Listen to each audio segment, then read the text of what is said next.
Hello everybody, how are you going? And welcome to this video where today we are sadly looking at the darker side of maple syrup, something that doesn't make too much sense considering it's so many people's favorite kind of sugary topping or extra or even flavoring or whatever it may be.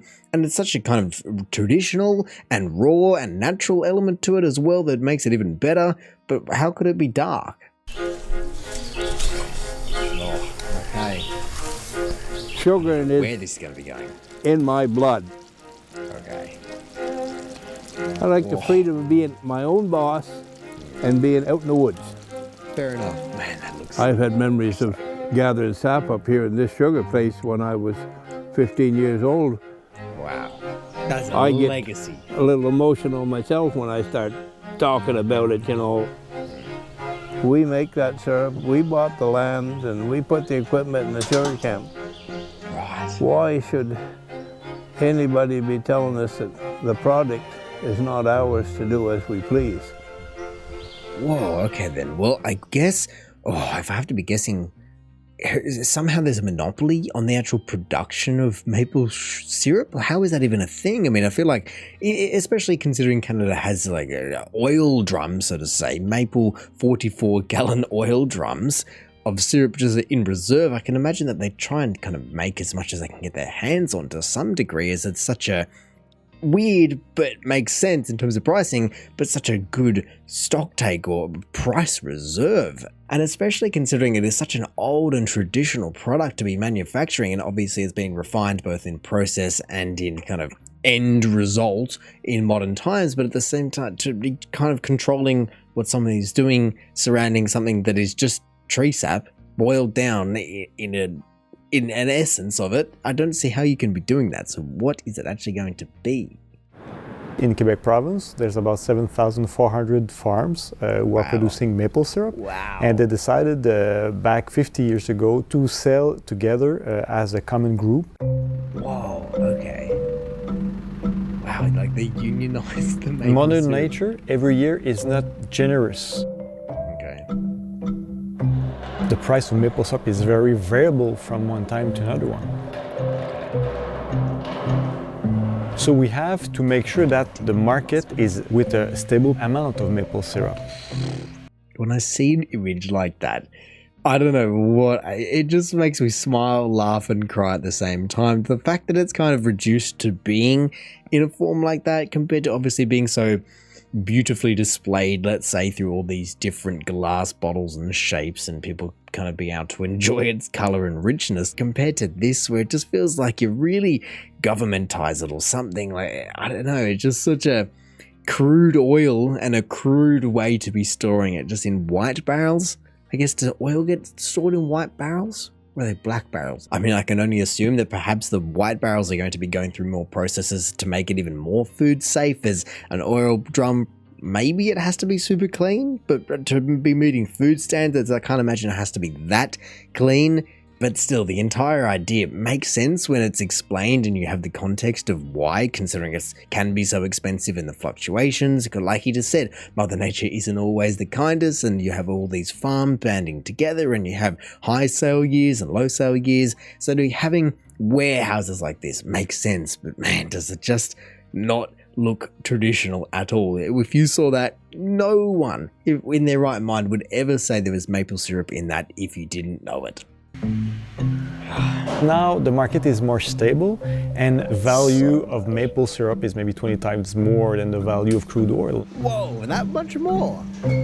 But black market is destroying what we built since about 20 years now. That's crazy. How does it stop? Wow, a 2015 court decision greatly expanded the Federation's power to crack down on black market producers. So I guess there's a bundle of people that are selling and undercutting the normal price, which is kind of, if you make it as a cash reserve system, like a strategic maple syrup reserve for an economy, but then you're selling it lower, you're kind of lowering the cash rate to a degree, as well as selling it on the black market and undermining other people.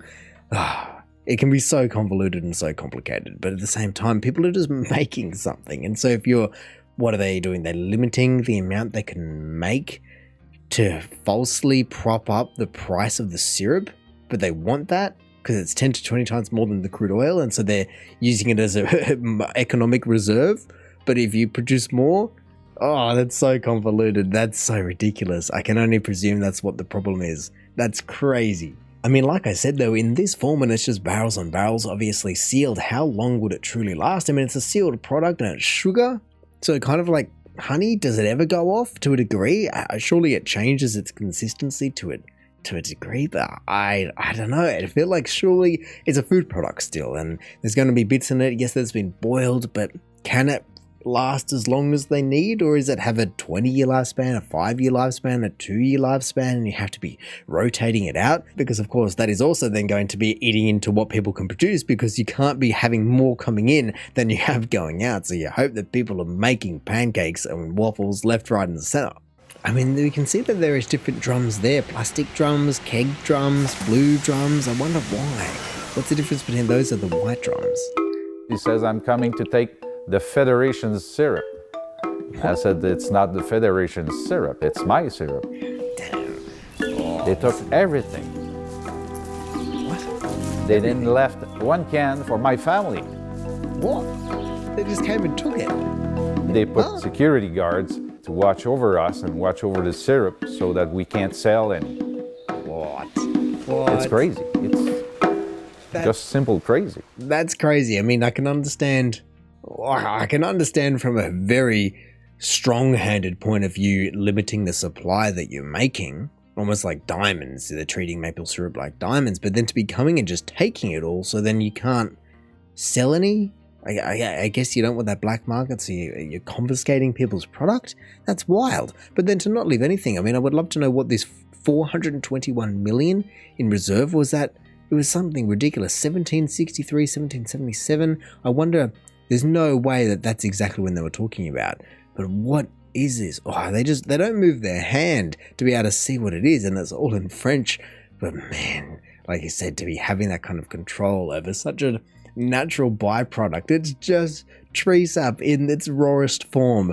It's wild. I mean, I can see different numbers being listed over on the left here. 10 a.m. and the bailiff seized 100 drums of syrup containing between 34 and 40 gallons of syrup each, and 160 gallons. So it's a lot from a personal point of view, but it's not a lot when you compare it to this. Like, God, I can only believe that's going to be a 44-gallon drum, and then this went to be 160 gallons in total, or maybe it's hard to read when half of it's cut off, but still, this guy is hardly having just mountains of it like these guys were in their strategic maple syrup reserve. No, it seems to be one semi-trailer, so it's a lot to get through in a lifetime, but not enough to crack down on the market. And yes, I guess he did say there's 7,500, so if you have 7,500 semi-trailers worth of maple syrup, all of a sudden you're going to need a much bigger warehouse.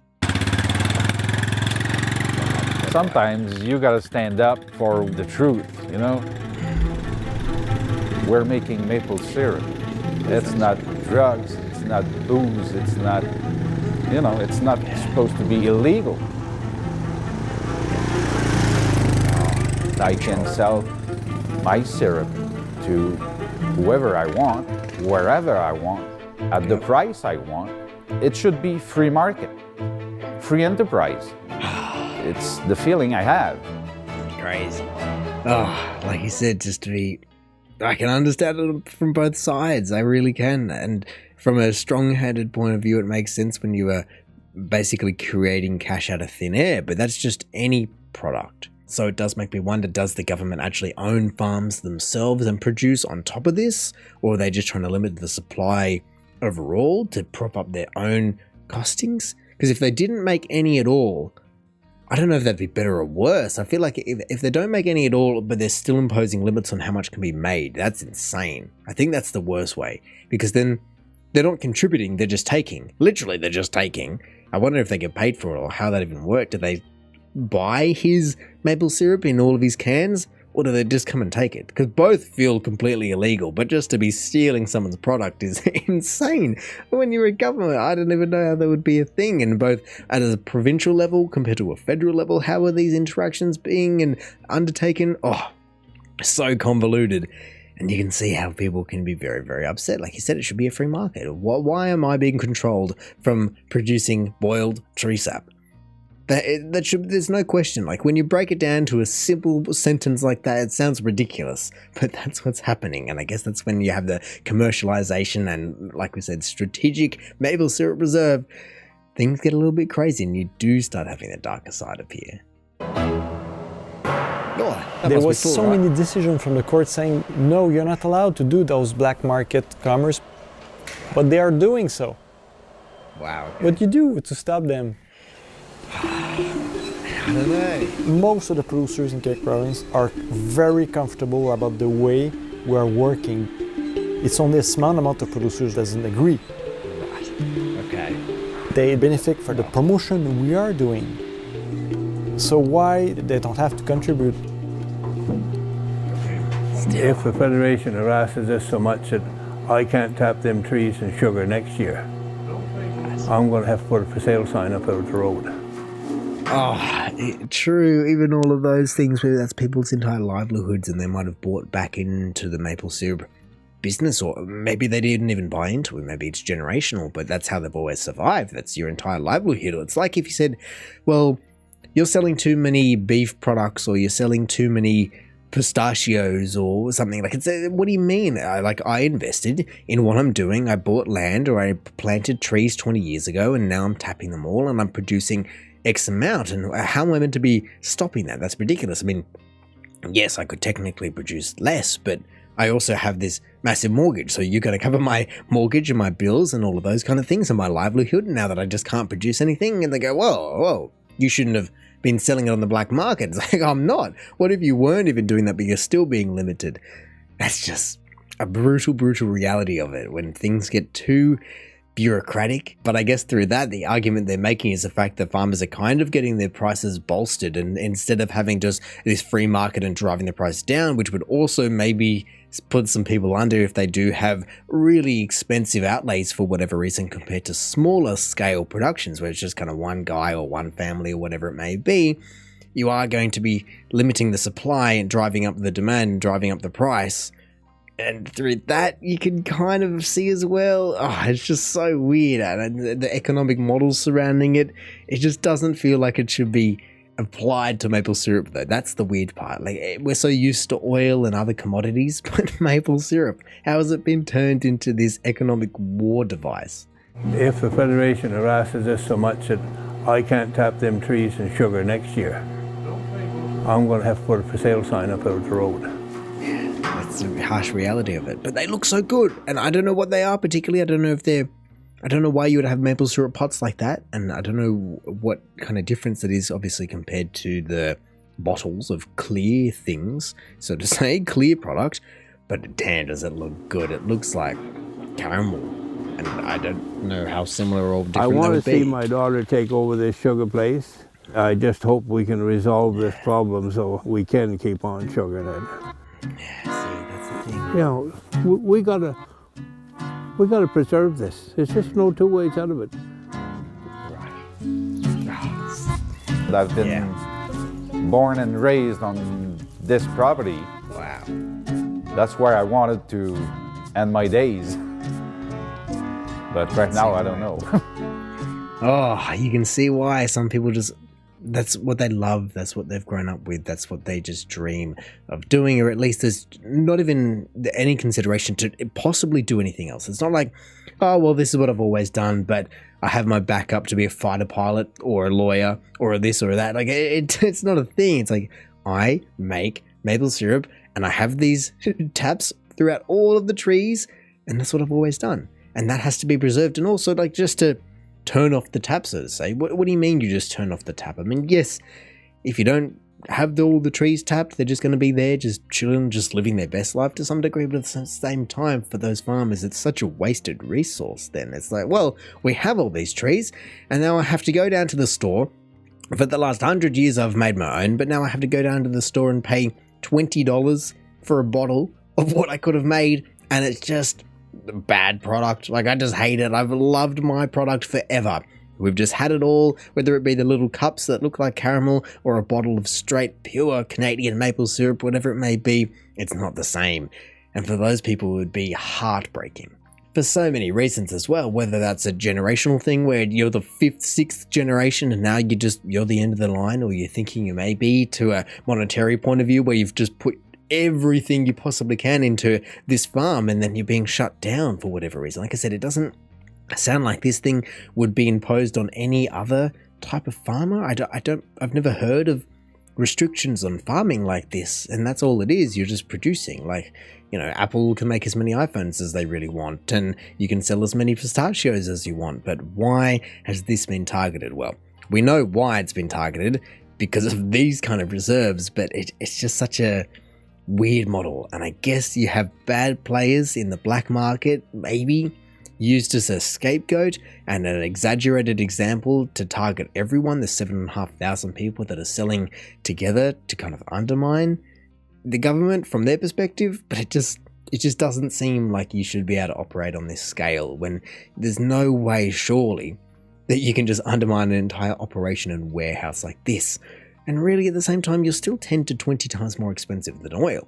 So even if you just let the guys produce, surely you're not going to be just having so much inflation in product that you're going to be driving the price down, or just having deflation in your price. Like, that's just crazy, surely. And if you need to do something about it, do something about it in terms of just making more products or increasing exports, or maybe just drive the price down a little bit. And if people are already happy to do that because they're selling their product at whatever price it was, but now they're making 3 times that because you've found some middle ground, maybe that would be a better way to do it. Just stop stopping people producing for the sake of it, just to make this weird dark side of economic models built around one little part of one little place in the world that is loved for its product and so many other things, but it just doesn't need to be diminished to this cold-hearted approach where you just purely economics over everything. There has to be some middle ground where people can survive, they can do what they want, and aren't forcefully stopped and stolen from their life's work.